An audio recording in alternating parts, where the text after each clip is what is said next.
Papaluin po natin ng konti para po mag-blend yung gata. At ito po ay atin lang tatakpan. Wow! Bounce.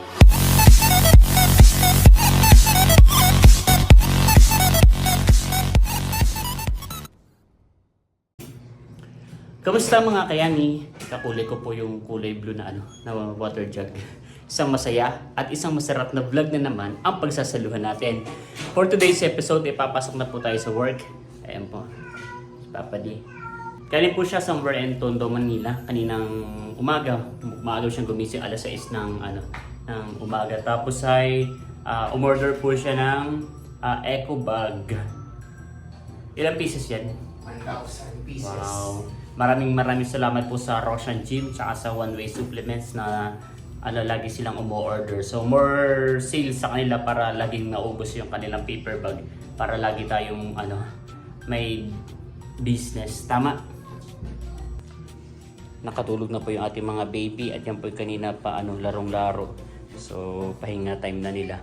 At may binili daw po si Papa. Ano yung binili mo sa naka-stripe? Ilalagay natin sa Wow! So kaya sabay ng wall. Ano yan? Carpet?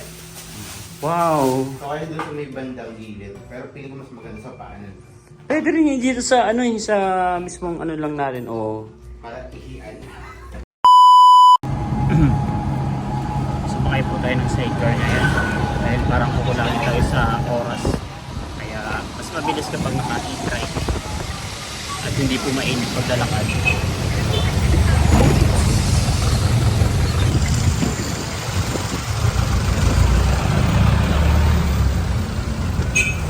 Galing ng driver ko. Singit.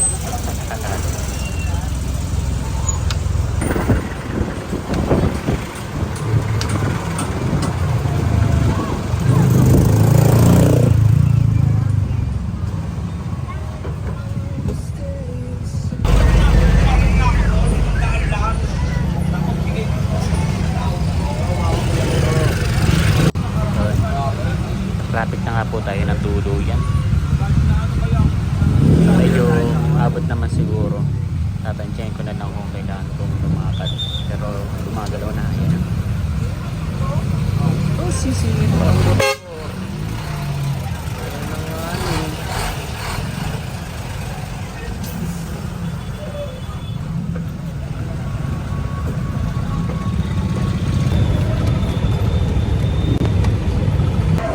Marami na nga pong tao na nag-aabang.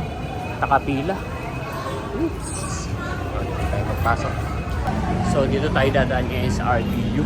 Dahil employee naman tayo, kailangan natin makunan bago mag-open yung mall. Let's go. Ito na po yung truck ng EV5. So mga naka-standby na po yung mga pakarami na pong tao. Sugod Mall mga kapatid. Lalo na po mamaya po nag-open na. Ay sigurado pong punong-puno na dito.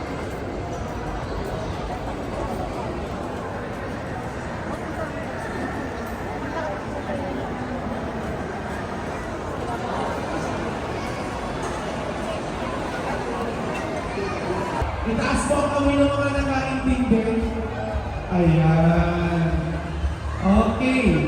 Mga number cards, mamaya po, maglalatag kasi ng numbers. Okay?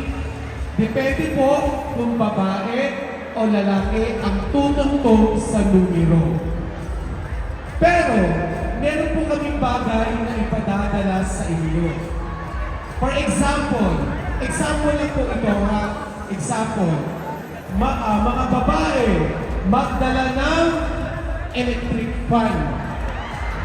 Okay. Siguraduhin lang po na bago kayo tumungtong sa...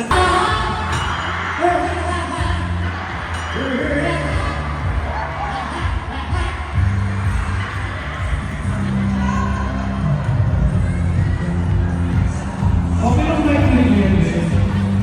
Hello, kayo. Kamusta kayo? Siyempre mo ang sa hirit. Ako ngayon nag-live tayo ng mga araw na ito. Kaya nga ako eh. mag-start na po ng program. Pero yung airtime niya is depende yata sa segment na lalabasan na mismo sa Itbulaga. Kaya may mga dead air talaga. So lalabas po muna tayo dahil kakain na po tayo for our lunch. At bibili po tayo ng ulam dito sa may likuran banda ng hotbox sa may palengke. Let's go!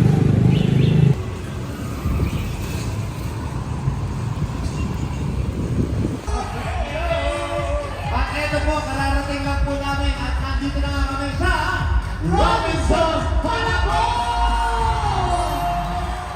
Yes! Say ho!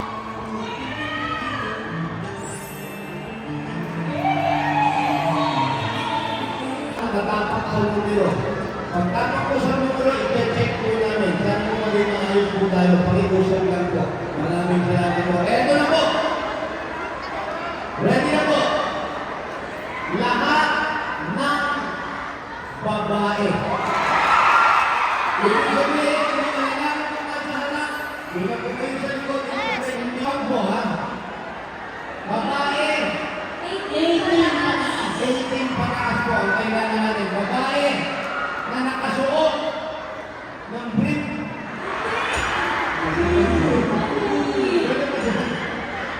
Nakasuot ng relo.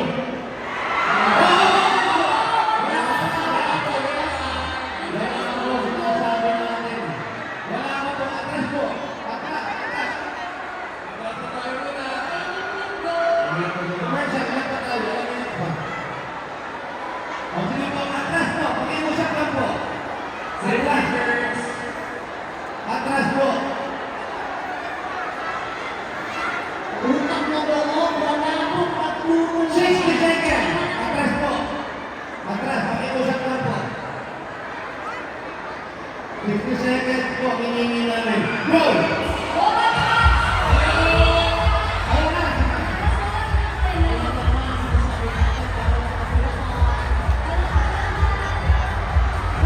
Kuya! Alisin po yung mga lalaki. Kaya po sila sa mga tata. Pag inalis po ng martial namin, alis na po kayo. Sige na po, pakiusap na po. Meron pa po tayo mamaya. Pakiusap lang po.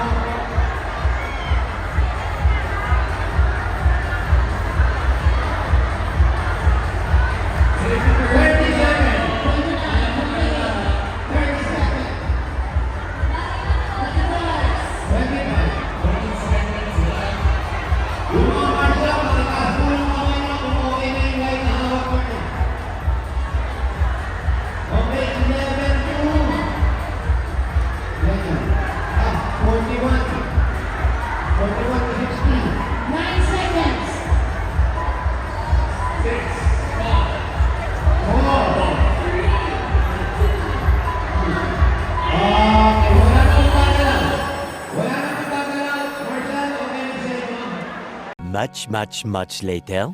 Mga kayami, so 6 PM na po at baklas na. Nagbabaklas na po sila ng mga gamit ng mga taga GMA at tapos na po silang, hindi pala GMA, TV5 yung mga taga Itbulaga at tapos na po sila sa kanilang segment. And so bali hindi na po tayo nakapag-focus dahil pagkatapos po natin kumain ay nag-area meeting po kami kasi nag-discuss po kami ng mga presentation namin sa business review. Daming wet. Pakahirap pala mag-set up ng ganito. Araw-araw ganito yung... Kung araw-araw ganito, trabaho, mahirap din. Na-mention ko po kanina na dapat i-re-record ko yung presentation ko. Habang nagpe-present tayo, kaya lang po, naalala ko sira nga pala yung PC namin. Hindi siya sira, walang speaker yung PC namin. Kaya ang ginamit kong pinakang mic ay itong iPhone ko po. Itong cellphone na ginagamit natin. Kaya, tapos ang pinakang monitor natin na yung PC. Kaya hindi po na-record yung presentation ko kanina. A few moments later. Yung mga kayami, out na po tayo sa work at naglalakad na po tayo pa uwi sa bahay. So medyo bibilisan lang po natin dahil nag-chat po sa akin si Papa D. Ako daw po magluluto ng ulam. Let's go. may obstacle. Much later. Pagod na pagod ka na sa trabaho. Tapos biglang magniningning yung mga mata mo. What? Dahil marami na naman tayong parcel tonight. So nung awi na nga po tayo ng bahay, medyo napagod ako sa pagdadaldal ko sa presentation ko kanina sa business review namin. Siguro mga half hour din ako nagsasalita ng walang katigil-tigil. At tapigan ng masyado yung ano natin, yung break natin. The break is not breaking. Yun. So, nakauwi na nga po tayo ng bahay mga kaya. Hindi naglalaro na yung ating mga babies.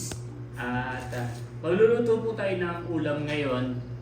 As I mentioned kanina, nung naglalakad ako. Pero bago yun ay syempre hindi kumpleto ang araw natin kung hindi tayo magbubukas ng parcel.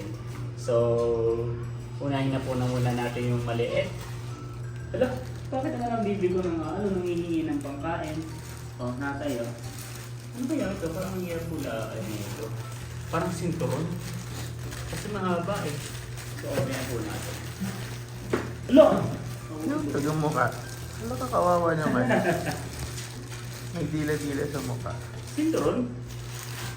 Hindi. Sa pintuan. Sa ilalim. Kasi sumisingaw yung aircon doon sa ilalim ng pintuan. Ito yung ilalagay natin. Tsaka yung sa taas Taas. siguro. Siguro mahaba naman siya. Pwede O yung taas. kasi yung nakaraang vlog natin is nagkabit tayo ng ng cell strip phone dun sa may gilid. Kaya nga lang po, nung tinry namin dun sa tumatama siya. Diba? Tapos natatanggal. Yung sa taas at saka yung sa baba. Kaya, ito. Tapos ito, madali na tumulaan kung salamin. Kasi alam ko matagal na tayo na-order na ito salamin. So, dalawa po ito. Yung isa dito sa loob ng sala. Dahil nga po yung salamin natin is nasa second floor lang. So, kapag nagbibihis tayo, tapos papasok tayo pag nandito tayo sa baba, hindi natin makikita yung sarili natin kung presentable na ba tayo. Kaya, maglalagay po tayo ng salamin dito sa baba.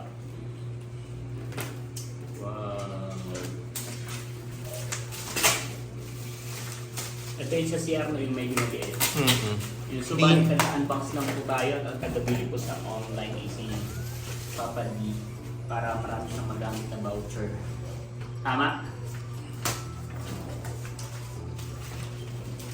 Magaan. Actually kanina chinek yung pay later ko. Medyo malaki na pala yung babayaran ko sa sa susunod na buwan. Nasa 4,000 na pala. Sa dami ba naman ng mga chine-check out ko. Pero puro naman kailangan sa bahay. Kasi nga bagong lipat tayo, may mga gamit tayo na kailangan dito.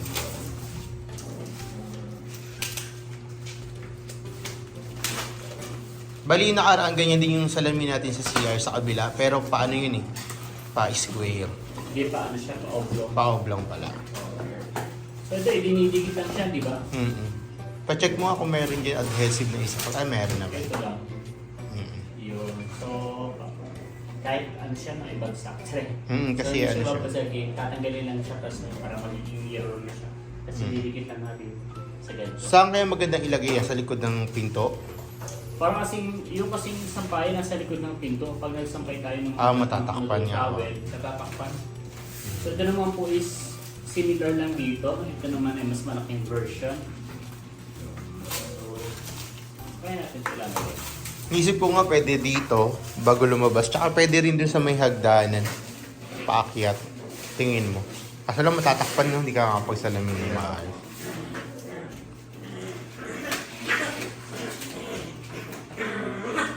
Bali yung dalawa na yan nasa nasa 500. Dalawa na yun. Itong salamin lang o kasama na yung Hindi, yung salamin pa lang yun. Mura lang yung nasa 120 lang yata, yun 100.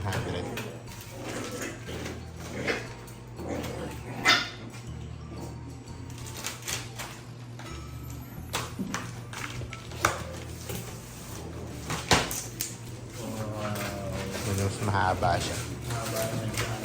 Parang gusto ko nga bumili ng isa pang ganyan lalagay sa kwarto. Pwede. Tsaka sa third floor. Pati third floor may salamin.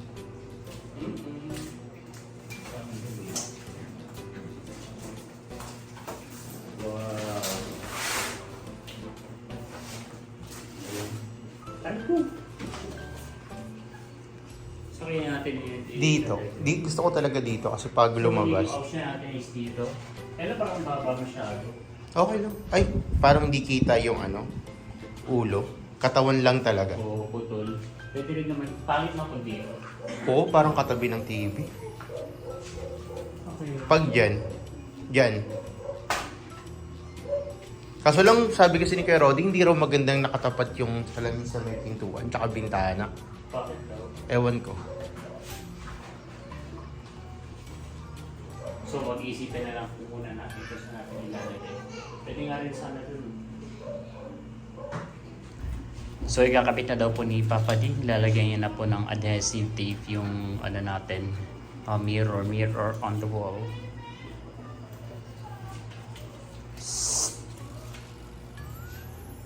Pwede pala, makikita naman yung mukha, kaso nga lang yung mukha lang.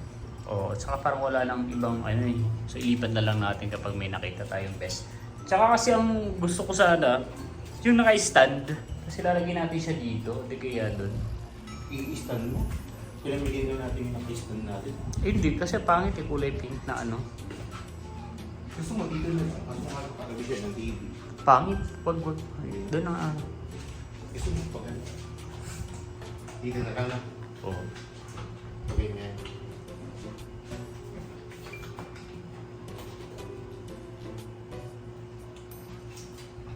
Ang maganda sa ganito kasi malinaw naman siya kasi may ganito na tayo dati.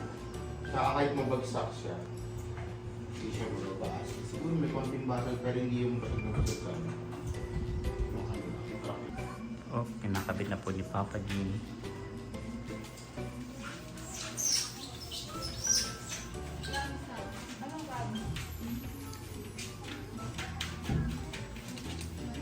Sana hindi bumigay yung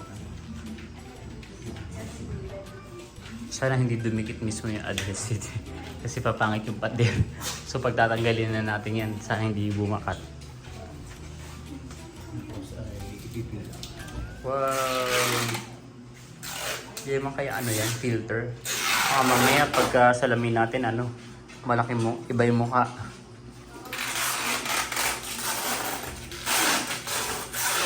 Wow, malinaw. Let me see. Medyo naiiba. O hindi. Hindi normal lang. Sakto lang, no? Maganda. Tsaka yung mahalaga nga sige, pang-focus talaga yun sa suot natin. Oo. Yun. So, mas okay na po to kaysa sa wala talaga kasi nahihirapan po talaga kami. Kapag papasok na, kailangan pang umakyat para lang magsalamin. O di kaya dito sa may phone, binubuksan ko pa yung camera para magsalamin. So, at least meron na tayo ditong salamin. Ayun mga kayami at ilalagay na rin po yung Papa. Ibababa ko na lang ng konti. Sobrang taas kasi pag siguro mga ganito, no? Oo. Yan. So, ginagawa. Didikit ko ba? O layo ng konti.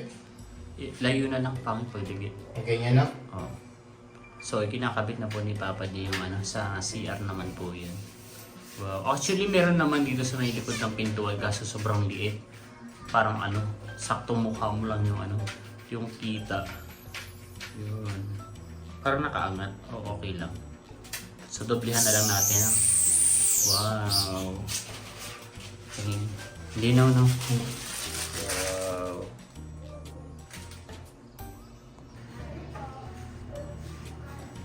Ayan mga kayami, so magluluto naman po tayo ngayon ng ulam. Meron po tayo dito ngayon talong na slice na po ni Papa D. And then yung pong manok, sibuyas, bawang sili. At saka po fresh gata. Yun. Ayan. So sa ating pong magic kawali, ay magpapainit po tayo ng mantika. Napakalinaw ng mantika.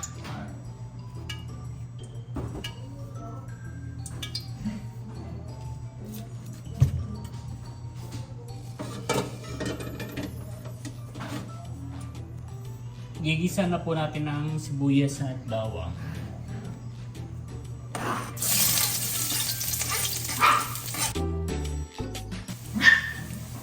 Lalagay na po natin yung ating manok.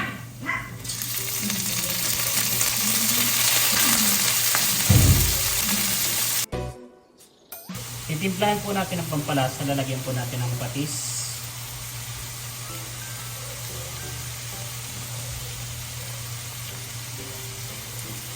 At saka po ng paminta.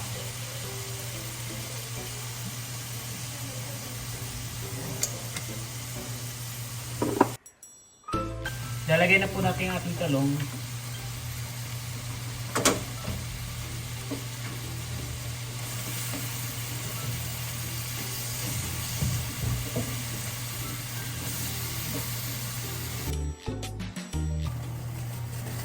Lalagay lang po natin yung pangalawang gata at atin ang pong tatakpan hanggang sa maluto po yung gulay.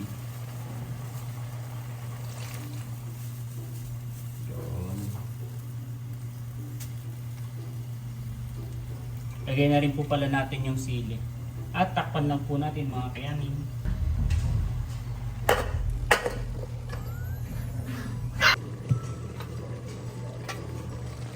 Wow!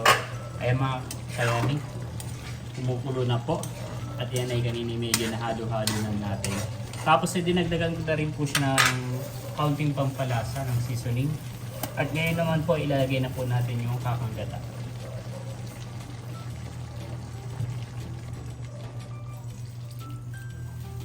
Parang kulang sa gata. O okay lang.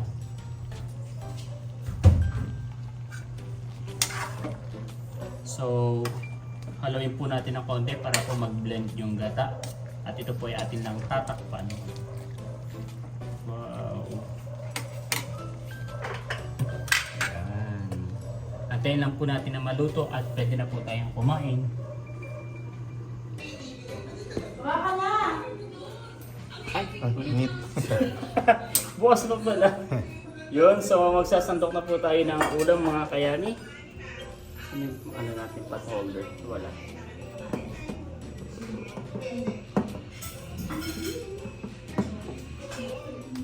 Oh.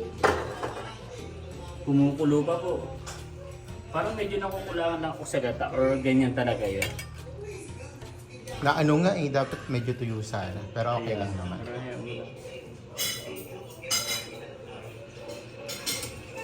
O baka dapat hindi na natin nilagay yung pangalawang gata. Siguro. Pero okay lang. So at least natuto tayo. Kasi first time ko pong magluto nito. Sabi kasi kapag ganito, ginisang talong, ang nilalahok lang namin yung ganito, bagoong. Oo nga, ganito lang. Tapos sarap na sarap. One of my favorite foods sa Quezon. Kinalakihan namin na luto sa probinsya ay bagoong lang po yung lahok sa gantong talong. Tapos yung talong is medyo mas maninipis yung yung hiwa. So pwede siyang ginataan na pwede rin sinigang. Wala isa ba eh.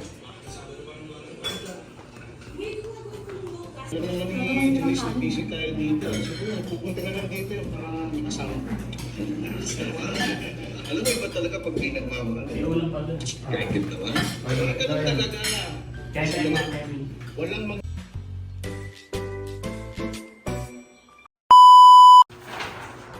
Ayun mga kayami, so ito nga po pala yung pangatlo nating parcel. Nakalimutan natin i-unbox. Pero ito po yung mga print na itatatak po natin sa Ecobag dahil may order po ulit si One Way supplements ng Ecobag. Ayan, at si Papa D po ang magugupit niyan isa-isa. At bukas naman po ay yun po yung schedule natin na gagawin. Tatatakan naman po ulit natin yung mga Ecobag. So bali 1,000 pieces, no? Wow! So gugupitin na po ni Papa D isa-isa para bukas po ay isasalpak na lang natin sa heat press. Si Papa D din po gumawa ng layout na yan. Tama? Tama. Galing At dito ko na rin po tatapusin ang vlog na to. Again, maraming salamat po sa lahat ng patuloy na nanonood at sumusuporta hindi lamang sa aking channel, kundi sa Buong TV. Hanggang sa muli para sa isa na namang masaya at masarap na vlog. Bye-bye.